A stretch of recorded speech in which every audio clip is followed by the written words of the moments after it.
Hello and welcome back to this third and final session in the Fall 2023 Gather Bible Study on Holy Places.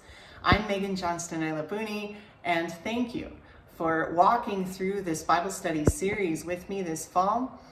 In the first session in September, we thought about home as a holy place. And last month in October, we considered sanctuary as a holy place. We're finishing the study this month by thinking about pilgrimage as a holy place. And as we do that, we'll not only think about how particular destinations or locations can be places of pilgrimage where we seek to encounter God or are encountered by God once we get there, but also what it means for God to meet us on the way, for the journey itself to be a holy place of encounter with the divine. And so we'll look at that in several different biblical texts.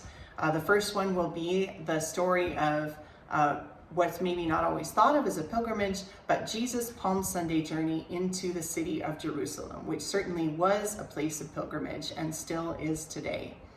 Behind me, you'll see a palm branch that is left over from this year's Palm Sunday procession. Not only do we at Redeemer have our own Palm Sunday worship and procession at the church, but each afternoon of Palm Sunday in Jerusalem, on the Mount of Olives itself, there is a procession of thousands and thousands of Christian worshipers, both local Christians and visitors from all over the world, who come to wave palm branches as they walk on foot from the Mount of Olives down into the valley and up into the Old City, as Jesus and his disciples did on that Palm Sunday. We'll think about what that pilgrimage journey meant as Jesus came in, why he was met with such jubilation from people who either were familiar with his ministry and the incredible things Jesus had done, or who were bringing their own expectations for who the Messiah was supposed to be, and how Jesus in some ways subverted and didn't meet the expectations some had for him.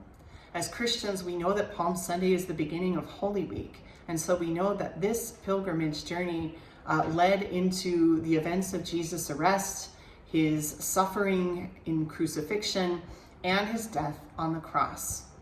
But as Christians, we are also people of Easter.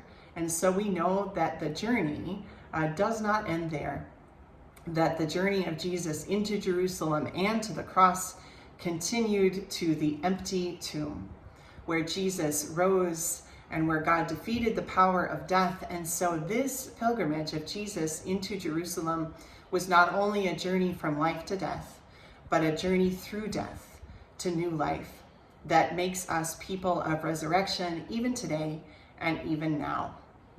We'll also think about later that same Easter afternoon or evening, the two disciples on the road to Emmaus, walking away from Jerusalem, leaving behind a place of pilgrimage and walking into what they thought was an uncertain and hopeless future.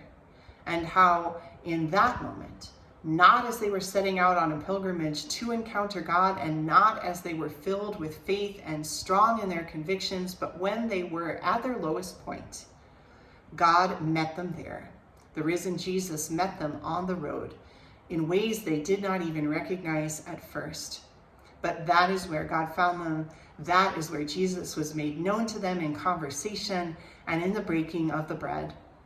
And so it's a reminder that even when we are feeling at our lowest, feeling our most disoriented, our most uncertain about what is our direction and what is the path that we are on or that we are taking, those can be moments when God meets us and meets us with the presence, the power, and the love of Jesus in a really powerful way.